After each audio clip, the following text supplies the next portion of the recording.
أنا هلا بدي أسأل سؤال مهم جدا لكل مواطن سوري نكد عم يبخس بهالزيارة وعم يعلق تعليقات سلبية. بدي أسألك أنت إذا كنت رئيس سوريا اليوم شو بتعمل؟ بتروح بتحط إيدك بإيد أقوى رئيس بالعالم اللي هو ترامب؟ ولا بتروح بتحاربه وبتتوعده وبتشتمه وبتتحداه وإذا ضرب ترامب نحن كمان بنضرب؟ شو بتختار؟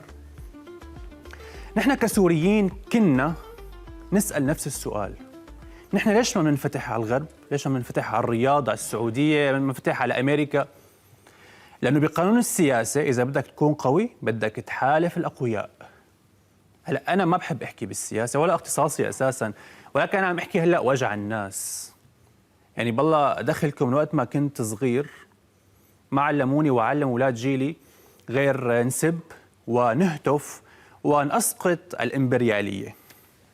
طيب أوكي، شو إجانا من هالهتافات؟ شوفوا جيلنا اليوم لوين وصل.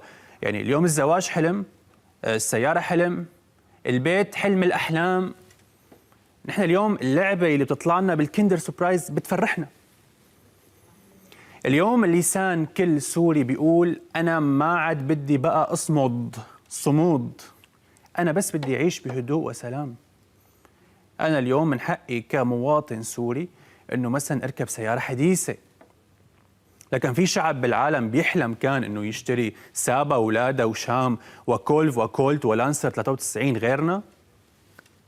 في حدا بيشتري من سوق الجمعة كنزة مكتوب عليها زارا غيرنا. ما نحن بنستاهل يكون عندنا كل براندات العالم مفتوحة. بنستاهل يكون عندنا مثلا متجر لابل واحمل الايفون 17 يلي اليوم انا بدي اشتغل 17 شهر لحتى اقدر جمع حقه اذا جمعت. لكن مو حرام كل ما طلع سوري على اي بلد جديد بتلاقيه بفنجر عيونه وبيرخي حنكه وبينسطل وبينفلج، عم يشوف شغلات اول مره بيشوفها مو شايفها قبل. يعني بيحس حاله انه كان بقفص كبير وطلع. بكفي حرمان وبكفي شهونه. فسوريا والسوريين بيستاهلوا السعاده وايضا بيستاهلوا الرياده.